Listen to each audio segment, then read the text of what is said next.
A very long time ago, in what was once called the ancient and mysterious East, there was a quiet idea. It wasn't written to impress. It wasn't meant to persuade. It didn't promise results. It was not designed to win. It was simply an observation that not everything needs to be forced, that not every imbalance requires correction, that sometimes the most powerful action is restraint. This idea had a name, but names came later. Long before it was discussed, it was practiced. In water finding its path, in seasons changing on their own, in things that endured not because they pushed forward, but because they did not resist. Much later, this way of thinking would be called Wu Wei, which doesn't mean doing nothing. It means not interfering, not rushing, not correcting what time has not finished revealing. For thousands of years, Wu Wei belonged to philosophy, to poetry, to quiet conversations about nature. No one expected it to appear again inside a machine. And yet, one day, it did.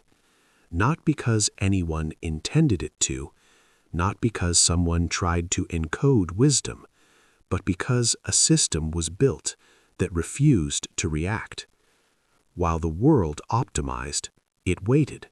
While systems adjusted, it repeated itself. While institutions demanded response, it kept time. In the last episode, we talked about the U.S. ledger, about how governments and institutions tried to understand Bitcoin, to regulate it, to classify it, to make it behave like something familiar. Tonight, we're looking at the other side of that moment, not what the world tried to do to Bitcoin, but what Bitcoin quietly refused to do in return. It didn't hurry. It didn't reassure. It didn't explain itself when things went wrong.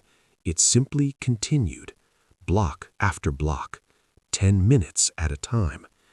And without ever naming it, without borrowing the language, without referencing the tradition, Bitcoin began practicing something ancient, something patient, something very close to Wu Wei. Tonight's story is not about technology, it's about restraint, about what happens when a system chooses not to intervene. You don't need to understand this idea tonight. You don't need to agree with it. You can let it sit quietly in the background, like water, like time, like something that continues whether you are paying attention or not. Let's begin. In the beginning, Bitcoin didn't feel like a breakthrough. It didn't announce itself. It didn't arrive with confidence. It didn't even seem particularly interested in being understood. It felt more like an experiment that had escaped the lab, continuing quietly without asking permission. There were no instructions, no promise of usefulness, no clear explanation of what it was meant to become. People who encountered it early often weren't sure what they were looking at. Was it software? Was it a game? Was it a political statement? Or was it just something unfinished? The system didn't answer. It didn't try to convince anyone that it mattered. It didn't offer a reason to stay. It simply continued, moving forward at its own pace. Blocks appeared, then more blocks, not because they were needed, but because time had passed. In those first months, the people who noticed Bitcoin often did so by accident. Someone mentioned it on a forum. Someone shared a link. Someone downloaded the software out of curiosity and left it running overnight. There was nothing urgent about it. No sense that missing a day meant missing an opportunity. If you forgot about it, it didn't punish you. If you ignored it, it didn't remind you. This was unusual. Most systems compete for attention. They notify, they update, they signal progress. Bitcoin did none of that. It behaved as if attention was optional. And because of that, most people treated it the same way. They looked briefly, then they moved on. There was no obvious reward for staying, no clear benefit for understanding it deeply. It didn't promise speed. It didn't promise safety. It didn't promise that anything would improve. It only promised continuity, a quiet guarantee that something would happen at roughly the same interval, whether anyone cared or not. That posture, indifferent, patient, almost stubborn, was not accidental. It reflected a choice made very early, a choice to do nothing when the world expected reaction, a choice to keep time rather than chase relevance. In a culture obsessed with improvement, Bitcoin chose repetition. In a culture addicted to response, it practiced silence. And because of that, it filtered its audience without ever meaning to. Only a small number of people stayed long enough to notice the pattern, not because they understood it, but because they weren't bothered by not understanding. They let it run. They let it exist. They let it be strange. And in doing so, they became witnesses to something rare, a system that survived by refusing to perform, a machine that practiced the art of doing nothing from the very beginning. The people who stayed in those early days didn't stay because they had a plan. There was no roadmap to follow, no clear outcome to believe in, no sense that patience would be rewarded.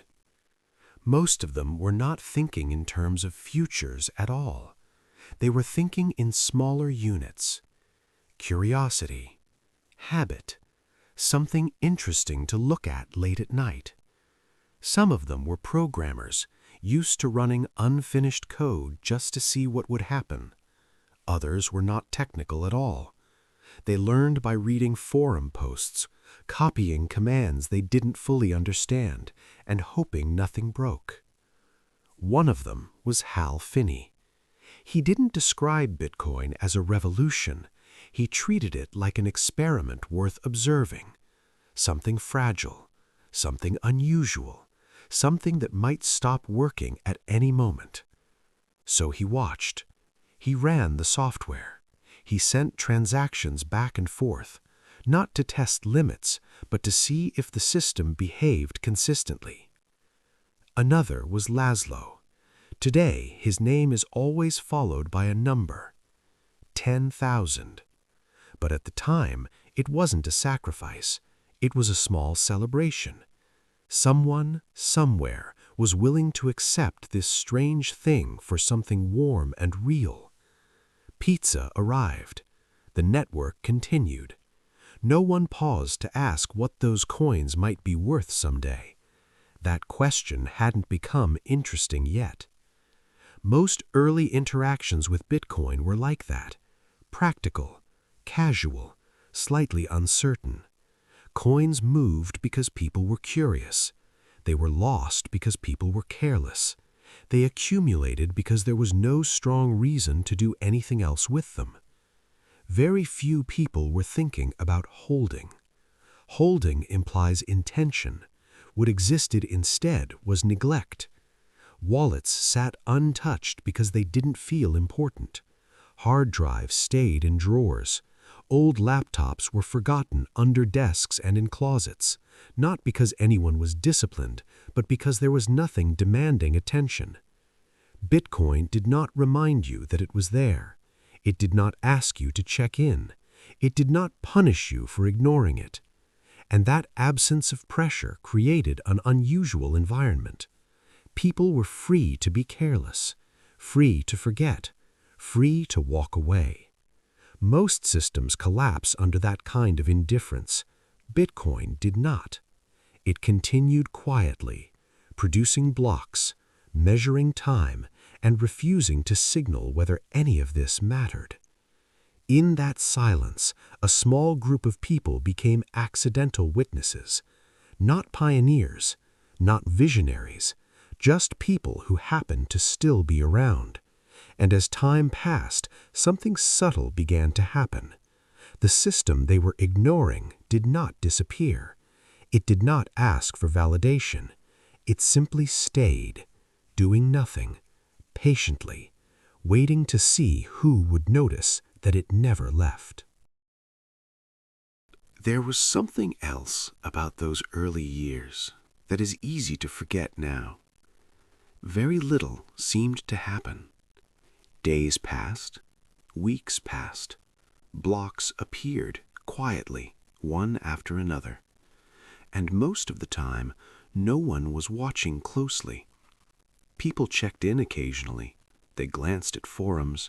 They refreshed a page, saw that everything was still running, and went back to whatever they were doing. Nothing demanded urgency. Nothing suggested importance. That absence of drama shaped behavior in subtle ways. Coins moved casually. Addresses were copied and pasted without ceremony. A typo meant something was gone, but it rarely felt tragic. Someone would mention it online. Another person would reply, "That's unfortunate," and the conversation would drift on. There were no emergency fixes, no rollbacks, no sense that the system owed anyone an explanation. Hard drives failed, laptops were replaced, wallets vanished along with old machines, and no one held a funeral. Because at the time, Bitcoin had not yet learned how to hurt people. Pain requires value, and value had not arrived. Many of the stories that would later be told as legends were, in the moment, barely noticed. Coins accumulated not because anyone planned it, but because there was no reason to interfere. People didn't hold, they forgot, they ignored. They left things untouched because nothing pushed them to act. In hindsight, this looks like patience. It wasn't. It was neglect. And neglect turned out to be surprisingly powerful. Systems that require attention collapse when ignored. Bitcoin did not. It waited. It continued. And slowly, without announcing the change, it began to matter. At some point, it became clear that nothing was going to change.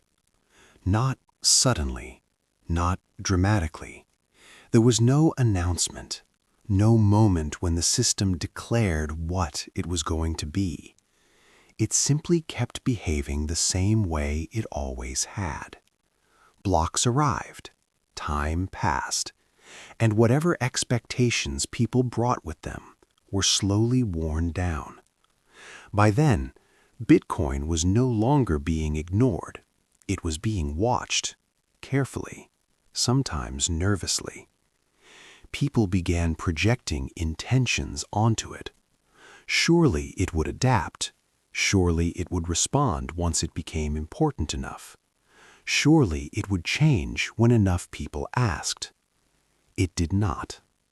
Not because it couldn't, but because nothing in its design required it to. Other systems change because they depend on approval, on participation, on satisfaction. Bitcoin depended on none of these. It did not measure success in adoption or enthusiasm. It measured only continuity. Did the next block appear? Did time move forward? That was enough. This refusal to engage began to have consequences. Not technical ones, but human ones. People who needed feedback became frustrated. People who wanted reassurance grew impatient. People who expected systems to adjust around their needs slowly drifted away.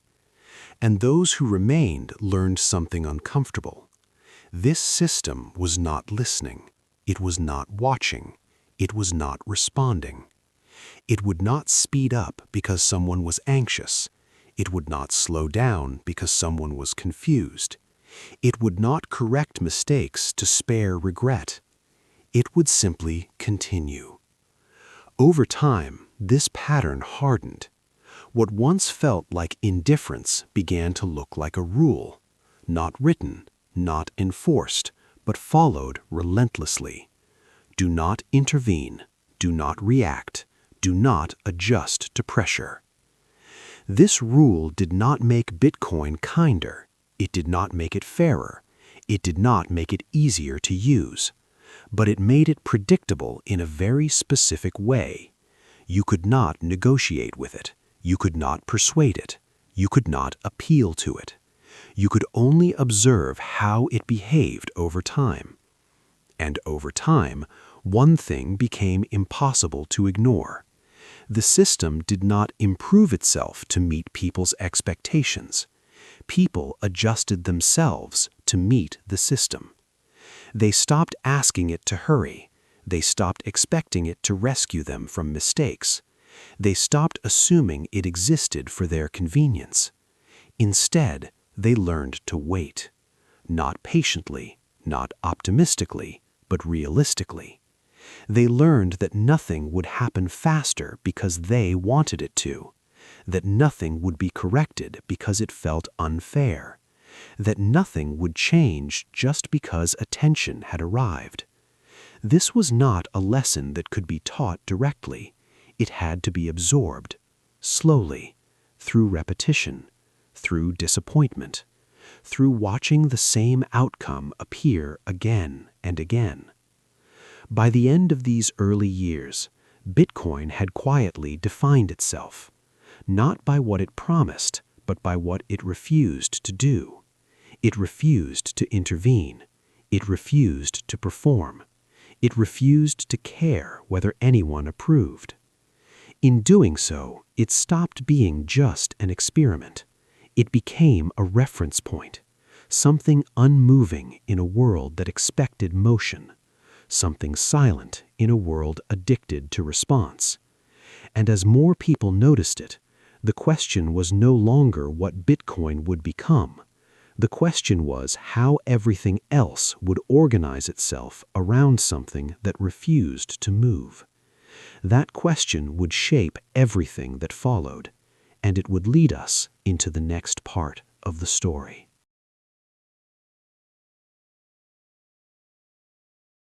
Bitcoin didn't become important all at once. There was no single headline that changed everything. No clear morning when people woke up and agreed that this strange system now mattered. Instead, attention arrived quietly. Someone heard about it from a friend. Someone read a short post online and decided to try it out of curiosity. Someone downloaded a wallet, sent a small amount, and waited longer than expected for something to happen. This waiting felt unusual. Most systems respond quickly when more people show up. They speed up. They explain themselves. They try to feel welcoming. Bitcoin did none of that. As new users arrived, the experience remained slightly awkward. Transactions took time. Mistakes were final. Messages were brief, sometimes unfriendly, often unanswered. People asked reasonable questions. Why was it so slow? Why did it feel unfinished? Why didn't it improve now that more people were clearly interested? These questions weren't hostile. They sounded like concern. And concern, in most systems, creates pressure to change. Bitcoin didn't react.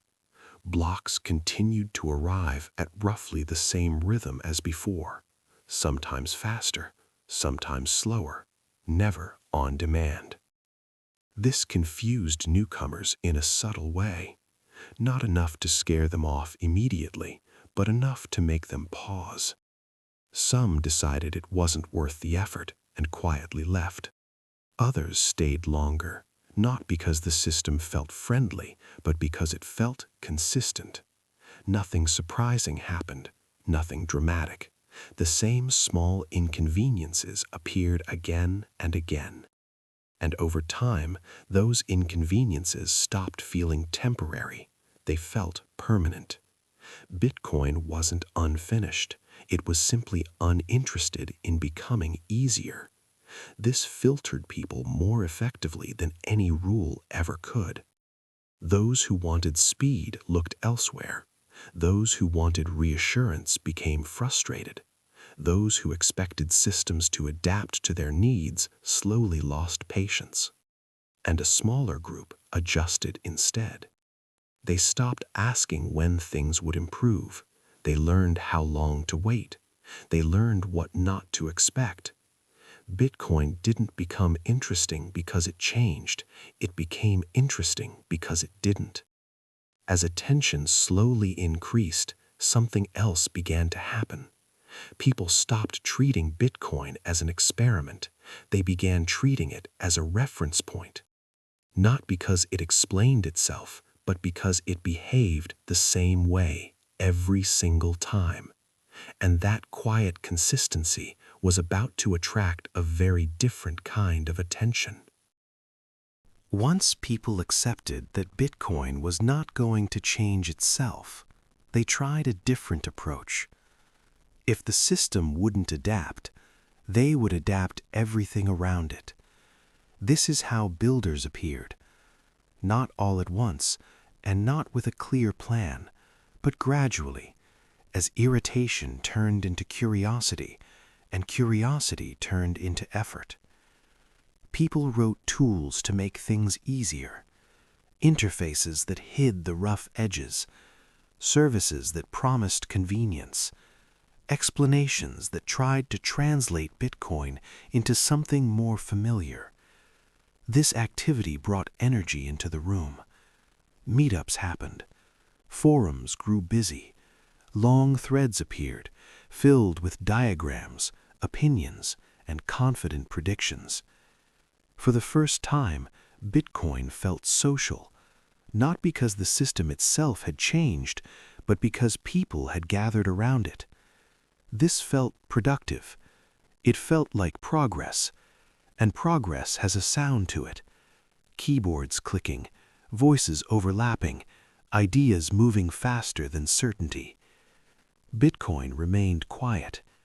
Blocks arrived. Time passed.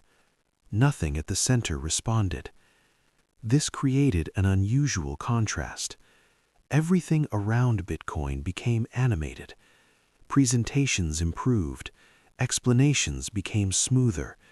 Companies began to form, speaking the language of reliability and reassurance.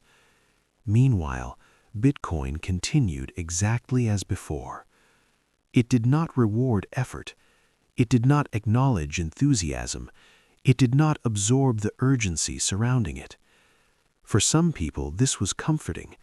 The core felt stable, almost stubbornly so. For others, it was deeply frustrating. Why wouldn't it help? Why wouldn't it meet people halfway? Why wouldn't it adjust once so much work was being done in its name? There was no answer to these questions, not because no one was listening, but because there was nothing listening. Bitcoin offered no feedback loop, no sense of approval, no indication that effort mattered. And yet, the effort continued. People kept building, not because the system asked them to, but because they wanted to. Slowly, a strange realization began to form. Bitcoin was not leading this activity. It was being surrounded by it. The motion was human. The stillness was not. And as the noise around the system grew, the contrast became impossible to ignore. Bitcoin was not participating in its own improvement. It was simply allowing everything else to move around it. Once people accepted that Bitcoin was not going to change itself, they tried a different approach. If the system wouldn't adapt, they would adapt everything around it. This is how builders appeared, not all at once and not with a clear plan, But gradually, as irritation turned into curiosity, and curiosity turned into effort, people wrote tools to make things easier, interfaces that hid the rough edges, services that promised convenience, explanations that tried to translate Bitcoin into something more familiar. This activity brought energy into the room. Meetups happened. Forums grew busy. Long threads appeared, filled with diagrams, opinions, and confident predictions. For the first time, Bitcoin felt social, not because the system itself had changed, but because people had gathered around it. This felt productive. It felt like progress, and progress has a sound to it. Keyboards clicking, voices overlapping, ideas moving faster than certainty. Bitcoin remained quiet. Blocks arrived. Time passed. Nothing at the center responded. This created an unusual contrast. Everything around Bitcoin became animated. Presentations improved. Explanations became smoother. Companies began to form, speaking the language of reliability and reassurance. Meanwhile, Bitcoin continued exactly as before. It did not reward effort. It did not acknowledge enthusiasm. It did not absorb the urgency surrounding it. For some people, this was comforting. The core felt stable, almost stubbornly so. For others, it was deeply frustrating. Why wouldn't it help? Why wouldn't it meet people halfway? Why wouldn't it adjust once so much work was being done in its name? There was no answer to these questions, not because no one was listening, but because there was nothing listening.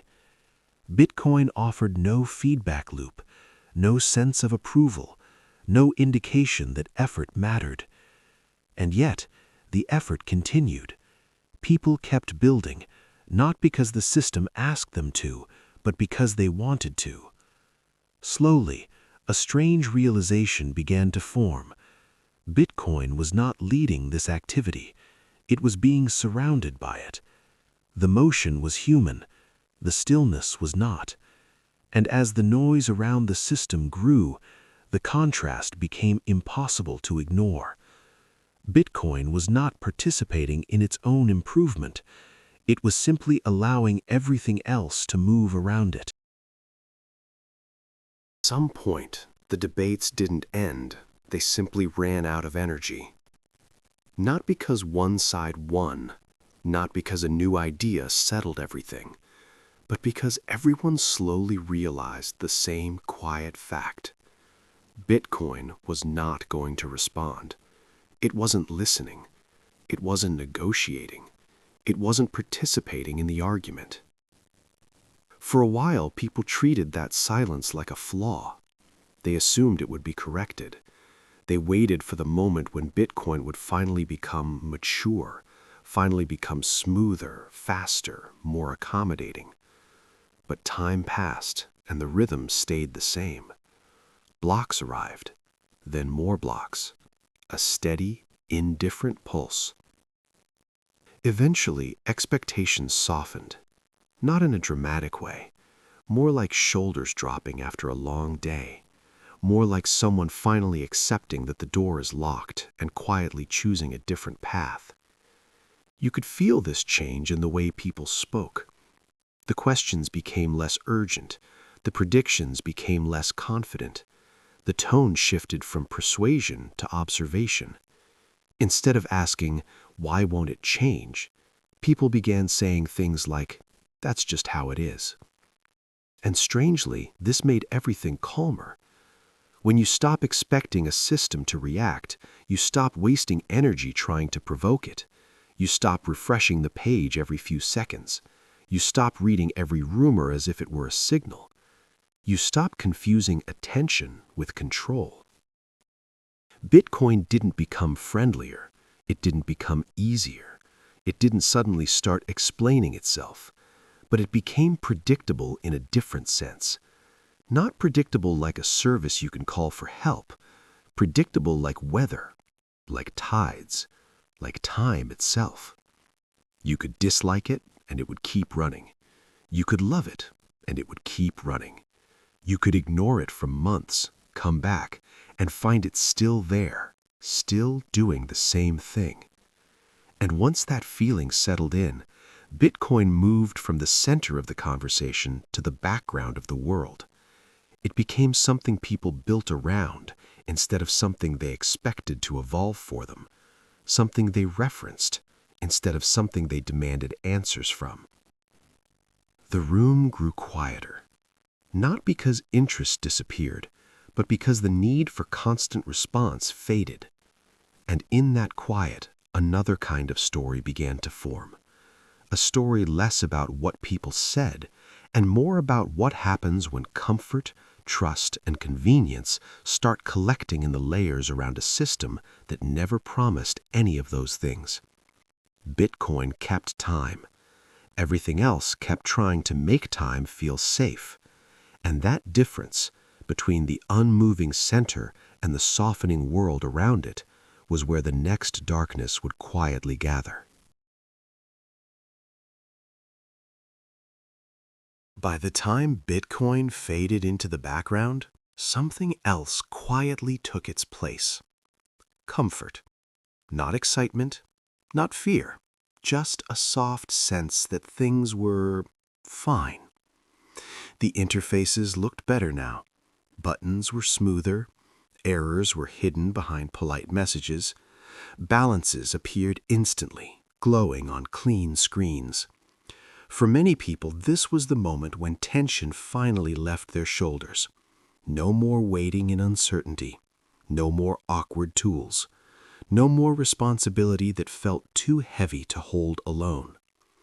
Bitcoin itself had not changed. It still behaved exactly the same way. Blocks arrived, time passed. Nothing at the core reacted, but the world around it had learned how to feel reassuring. Platforms spoke gently. They promised reliability. They promised simplicity.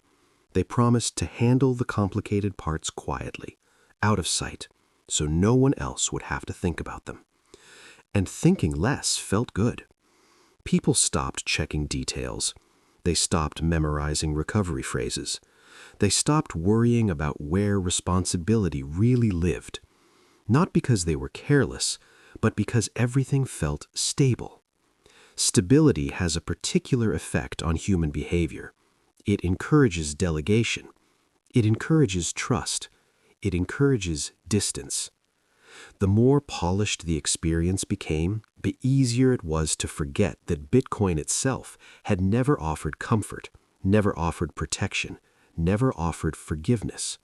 Those qualities had come from somewhere else, from companies, from services, from people who promised to watch things closely so others wouldn't have to. This arrangement felt modern, professional, safe. When small delays appeared, they were explained away. A temporary issue, routine maintenance, nothing to worry about. When outages happened, they were brief, apologized for, resolved. People learned the language of reassurance. It's being handled. They're on it. It'll be fixed soon. These phrases had weight. They made waiting easier. They softened uncertainty. Bitcoin did not speak this language. It did not reassure. It did not explain. It did not apologize. But few people noticed anymore. Attention had shifted from the system itself to the experience built around it. The center remained unmoving. The edges became comfortable. Comfort invites habit. Habit invites assumption. Assumption invites neglect. This neglect was quiet, not reckless, not dramatic, just small choices made repeatedly. Keys stored in convenient places, security delegated to someone else, responsibility gently set down as if it would still be there later. And most of the time, nothing went wrong. Days passed, weeks passed, balances remained visible, interfaces remained smooth. The system continued to keep time. No warnings, no signals, no sense of danger. This is how the most fragile moments often begin, not with panic, but with relief. Not with chaos, but with routines that feel safe enough to stop questioning. Bitcoin did not create this feeling. It did not ask for it. It did not benefit from it. It simply allowed it to happen around itself. And as comfort settled in, as trust quietly migrated away from individuals, as responsibility softened into habit, the stage was set. Nothing had broken yet. Nothing dramatic had happened. But the night had deepened. And in the dark, systems that never promised protection would soon be mistaken for ones that had. At first, the signs were small enough to blend into everyday noise. A balance that took a little longer to load. A transaction that stayed pending longer than expected. A brief message that said, "Please try again later." Nothing alarming. Nothing worth changing plans over. People shrugged and waited. Waiting had always worked before. The platforms spoke calmly. They explained delays in familiar language. Network congestion, routine upgrades, temporary issues. These words sounded reasonable, professional. They suggested competence, not concern. And because nothing had gone wrong yet, people believed them. Bitcoin itself continued without comment. Blocks arrived. Time passed. The ledger moved forward, unaware of explanations given in its name. Most people no longer watched the system directly. They watched dashboards, status pages, announcements written in reassuring tones. This created distance. Not physical distance, but emotional distance. When something is far enough away, it stops feeling fragile. Small inconveniences accumulated quietly. A withdrawal that took a day instead of an hour. A support ticket that remained unanswered slightly longer than before. An interface that froze briefly, then recovered. Each moment, taken alone, felt insignificant. Together, they formed a pattern that few people noticed in real time. Trust has a way of smoothing rough edges. It fills gaps with assumption. It explains delays before questions are asked. This has happened before. It always works out. There's no reason to worry. These thoughts arrived automatically. They required no effort. Bitcoin offered no counterpoint. It did not confirm safety. It did not deny it either. The system remained indifferent to comfort and concern alike. As weeks passed, people adjusted without realizing they were adjusting. They checked less often. They waited longer. They grew accustomed to delays that once would have felt uncomfortable. The absence of immediate response became normal. Normal is a powerful state. It lowers alertness. It shortens memory. When something becomes normal, it stops feeling like information. It becomes background.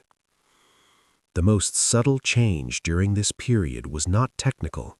It was psychological. Responsibility felt diffuse.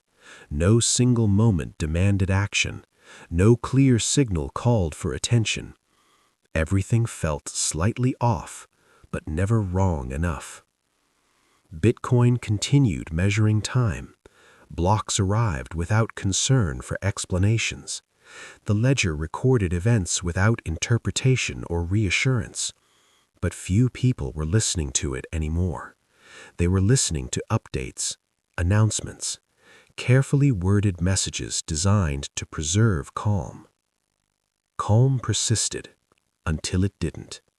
Not suddenly, not dramatically, but with the quiet realization that waiting had stopped working the way it used to. And by the time that realization arrived, the night had grown very deep.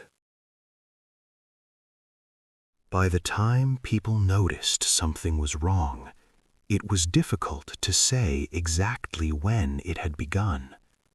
There was no clear starting point, no single decision that could be pointed to, no obvious mistake.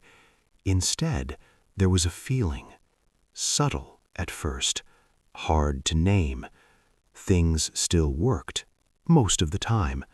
Balances appeared, interfaces responded, announcements continued to arrive, carefully written, calm in tone, confident in their explanations. But the certainty behind those words felt thinner than before. People read updates more slowly now. They noticed the phrasing, the repetition, the way reassurance seemed to circle around itself without quite landing anywhere solid. This will be resolved soon. We appreciate your patience. Our team is actively investigating. These sentences were familiar. They had always been familiar. What changed was how long they stayed true. Waiting stretched. Minutes became hours. Hours became days. Still, no one panicked. Panic requires contrast. It requires a clear break from expectation. What people felt instead was uncertainty, softened by habit. They waited because waiting had become normal. They trusted because trust had worked before. They assumed because assumption required less effort than reconsidering everything at once. Bitcoin continued in the background, unconcerned with explanations offered around it. Blocks arrived. Time passed. The ledger recorded events without interpretation, without comfort, without concern for narratives built on top of it. More people began checking things directly again. Not often, just occasionally, as if looking through a window to confirm that something solid still existed beyond the glass. What they saw was unchanged. The chain was intact. The blocks were there. The system itself showed no sign of distress. This created a strange tension. If the core was fine, why did everything else feel uncertain? The answers, when they came, were incomplete, fragmented, delivered slowly as if clarity itself were being rationed. Reassurance continued, but it no longer felt anchored. It felt rehearsed. Safety, people realized, had become a story they told themselves, not a guarantee, not a property of the system, a story reinforced by repetition and the hope that tomorrow would look like yesterday. Stories are comforting. They organize uncertainty. They make waiting feel purposeful. But stories require belief, and belief becomes fragile when it has to be maintained too carefully. Bitcoin did not participate in this story. It did not confirm it. It did not contradict it. It simply existed alongside it, recording what happened, indifferent to how events were explained. As days passed, more people sensed the gap between the unmoving ledger and the carefully managed calm around it. That gap was not loud. It did not demand attention. It simply stayed open, and once noticed, it was difficult to ignore. The feeling of safety had not vanished. It had thinned, like a familiar place that suddenly feels less solid underfoot, without anyone being able to explain why. People slept. They went about their routines. They waited. But somewhere beneath that waiting, a quiet question had begun to form. Not shouted, not even spoken aloud, just present. What happens when the story stops working? And with that question hanging quietly in the air, the night grew heavier still. By then, waiting was no longer a temporary state. It had become the default. People waited because there was nothing else to do. not because they were calm, but because action required certainty, and certainty was nowhere to be found. Updates continued to arrive, measured, carefully phrased, designed to preserve a sense of order. They spoke of progress, of investigation, of steps being taken behind the scenes. But the distance between words and outcomes had grown wide enough to be felt.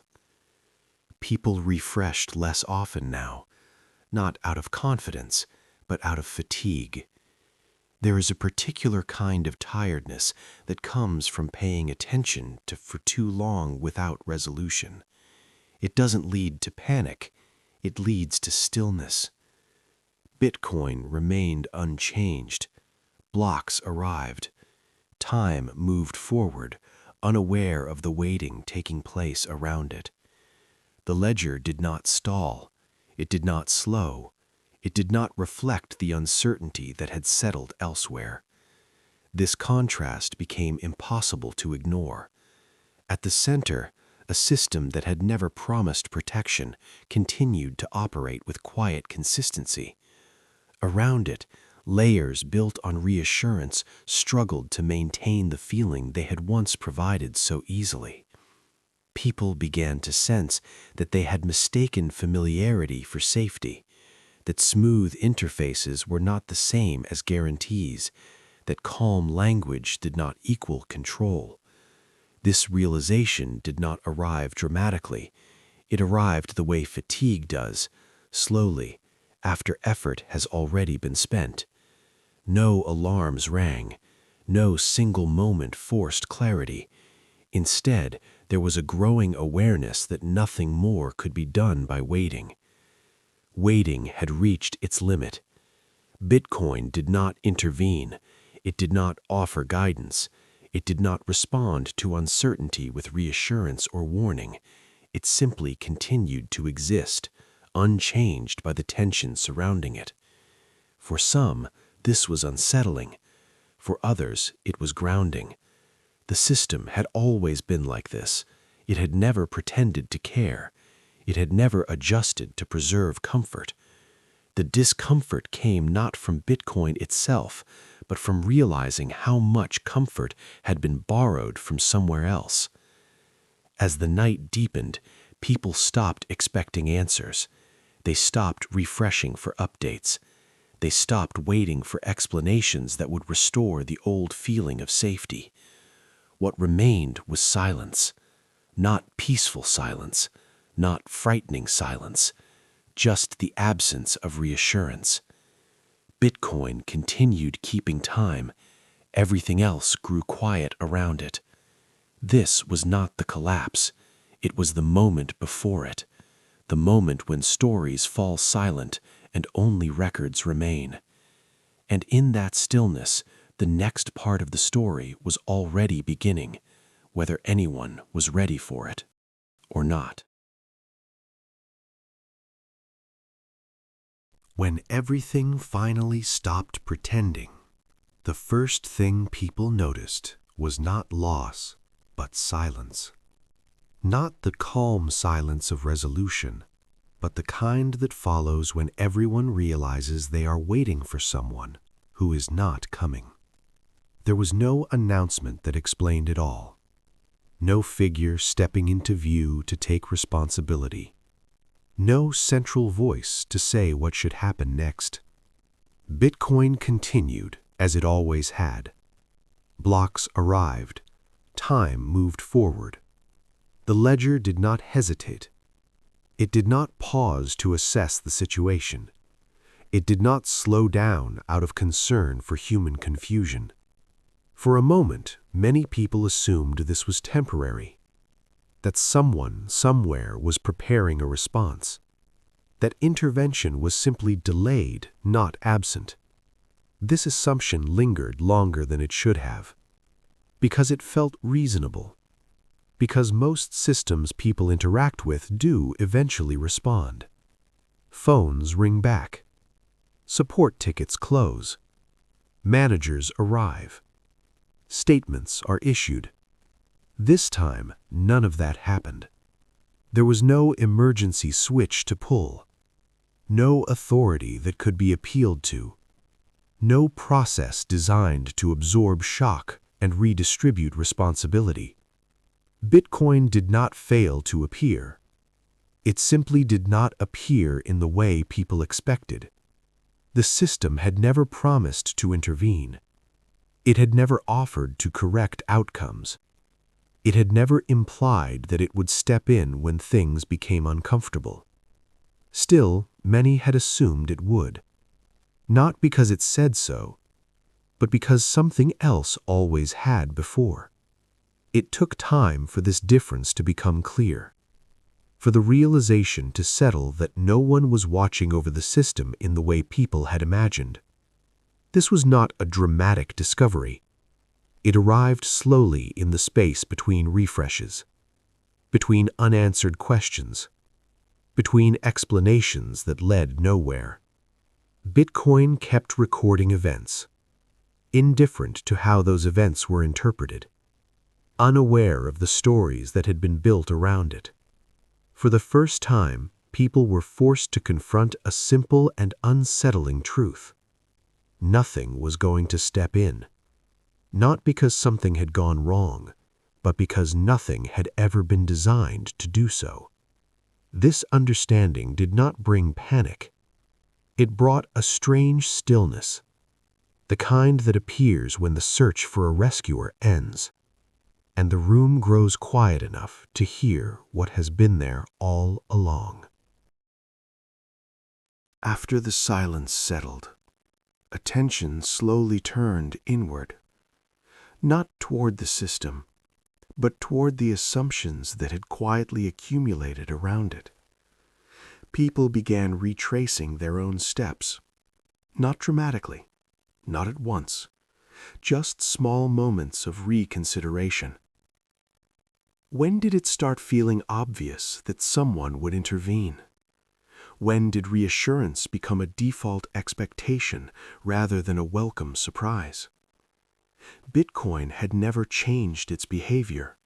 It had not evolved into something more attentive. It had not become more responsive as more people gathered around it.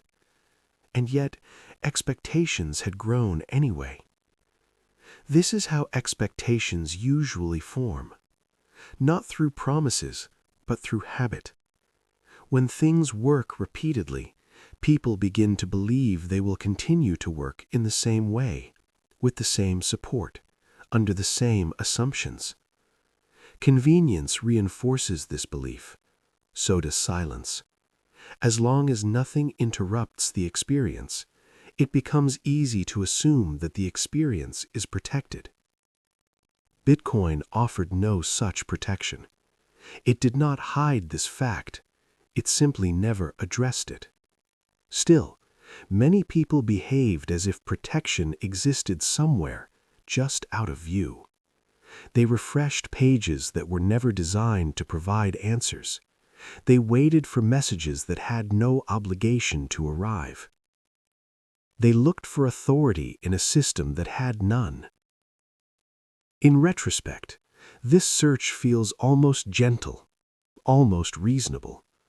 After all, most modern systems are built around intervention, around escalation paths, around someone whose job it is to step in when things feel wrong. Bitcoin stood outside of that tradition, not as a protest, not as a statement, simply as a fact of its design. This difference had always been there. It just hadn't mattered before. As people came to terms with this, a quieter realization followed. Much of the urgency, much of the constant movement had not been necessary. Reactions had multiplied without changing outcomes. Decisions had been made in response to noise, not information. There was a subtle irony in this. A system defined by stillness had been surrounded by motion, by constant adjustment, by the belief that activity itself was a form of control. Watching this now, from a distance that only hindsight provides, the imbalance becomes visible. Bitcoin had remained steady. Everything else had rushed around it, trying to keep up, trying to anticipate, trying to stay ahead of discomfort. The system did nothing, and somehow that had been the hardest thing for people to accept. Not because it was dangerous, but because it offered no feedback, no signal that effort was being rewarded, no reassurance that movement was justified. In that absence, a different understanding began to take shape. Not a lesson, not a rule, just a quiet thought, arriving without urgency. Maybe not everything requires a response. Maybe motion is not always clarity. Maybe waiting does not always mean falling behind. These thoughts did not resolve anything. They did not undo what had happened, but they softened the need to keep reacting, to keep proving engagement, to keep doing something simply to avoid stillness. Bitcoin continued, unaware of this shift. And for the first time, some people noticed how much noise had been generated by the simple discomfort of not knowing what to do next. After a while, the urge to react began to fade. Not because answers had arrived, but because reacting no longer felt useful. People noticed how often they had moved simply to feel involved. How many actions were taken not to change outcomes, but to escape uncertainty. There was something almost human about it. The need to press a button, to refresh a page, to do something, anything, that might restore a sense of control. Bitcoin never rewarded this behavior. It never punished it either. It simply continued, unaware of how much energy was being spent around it. Over time, some people began to slow down. Not deliberately, not as a strategy. They just stopped chasing every signal that passed by. The silence no longer felt hostile. It felt neutral. There is a difference between silence that demands attention and silence that simply exists. Bitcoin belonged to the second kind. Once this distinction became clear, movement started to feel optional. Not wrong, just unnecessary. People began to notice how exhausting constant responsiveness had been, how every small fluctuation had been treated like a call to action, how little of that activity had actually changed anything. Seen from this angle, the stillness of the system took on a different meaning. It was not neglect, it was not indifference in the moral sense, it was consistency. The kind that doesn't check whether you are watching, the kind that doesn't care whether you approve. This realization carried a quiet kind of relief. If nothing was demanding immediate action, then perhaps action could wait. If the system wasn't reacting, then maybe constant reaction wasn't required either. There was a faint trace of humor in this thought, the kind that appears late at night when seriousness softens. All that movement, all that urgency, all that effort to stay ahead of something that was never chasing anyone in the first place. Bitcoin did not validate this insight. It did not acknowledge it. It simply kept going. And somehow that made the insight feel more honest. The stillness was not asking to be copied. It was merely being observed. Some people resisted this shift. Others welcomed it quietly. But for those who noticed, a small internal adjustment took place. Less reacting, less checking, less need to prove attentiveness. Not because nothing mattered, but because not everything required motion. The night felt calmer here, not resolved, not fixed, just slower. And in that slower rhythm, the world around the unmoving system began, finally, to settle into place. As the noise thinned, something unexpected happened.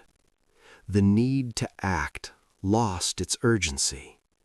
Not because clarity had arrived, but because action itself no longer felt like an answer.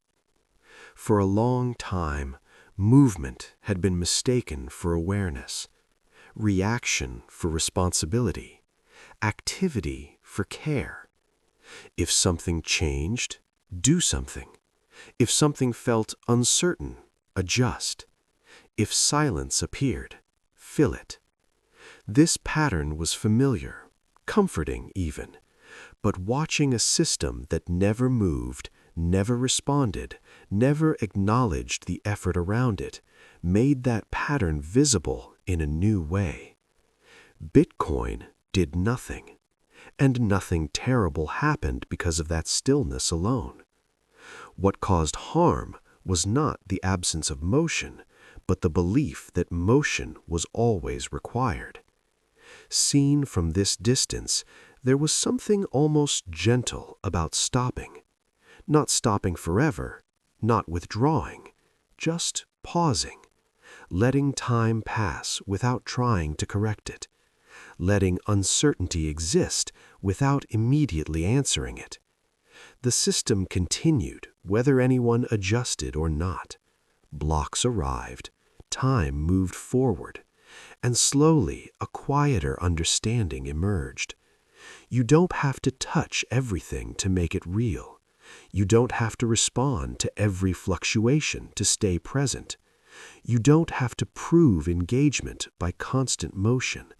Sometimes the most honest response is to leave things where they are and allow them to continue.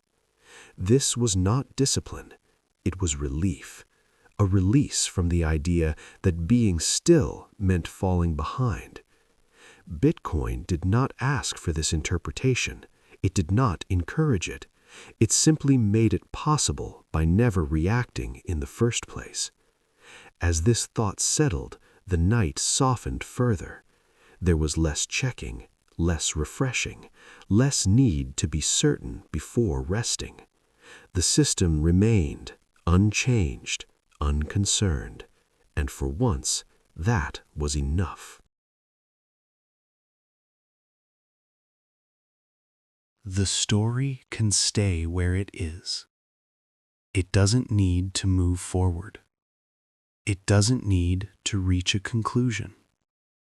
If you remember parts of it, that's fine. If you don't, that's fine too. Nothing important depends on remembering. The night does not ask you to keep track of what has passed. It only continues. Time is already moving. Not quickly, not slowly, just steadily. You don't have to notice it. You don't have to measure it. It will keep going, whether you pay attention or not. You can let your thoughts do the same. They don't need direction right now. They don't need purpose. They can appear and then quietly drift away.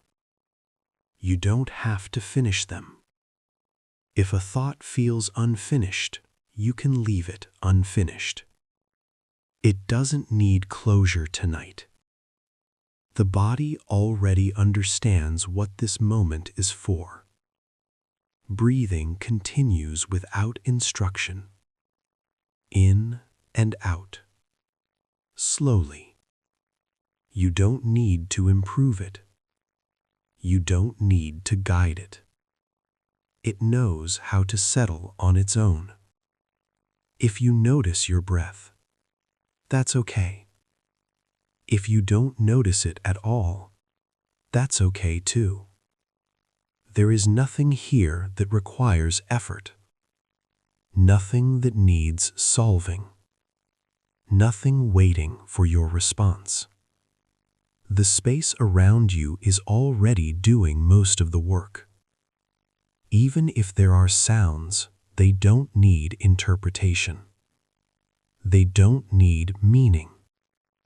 They come, they pass, just like thoughts do. You don't need to decide what deserves attention. Attention can loosen on its own, like a hand slowly opening after holding something for too long. If your mind wanders somewhere else, you don't need to bring it back. It will return when it's ready, or it won't. Either way, nothing is lost. The night does not keep score. It doesn't reward focus. It doesn't punish distraction. It simply continues. You can stay with that, not actively, not deliberately, just by not resisting it. There is no correct way to be here right now, no posture to maintain, no thought to hold, no feeling you're supposed to arrive at. If your thoughts slow, you can let them slow. If they don't, you don't need to force them. Nothing about this moment requires control. Time moves forward whether you participate or not. So does the night. You don't need to help it. If you feel tired, you don't need to label it. If you feel alert, you don't need to change it. Both will pass in their own way. The world is very good at continuing without supervision. It has done so for a very long time. You don't need to stay awake to make sure it keeps going. There is no signal you're meant to catch, no moment you're supposed to react to. Everything that needed motion has already moved. Everything that needed attention has already received it. What remains does not ask for effort. You can let your awareness be a little less precise. Edges can soften. Thoughts can blur without becoming lost. Nothing here needs to be sharp.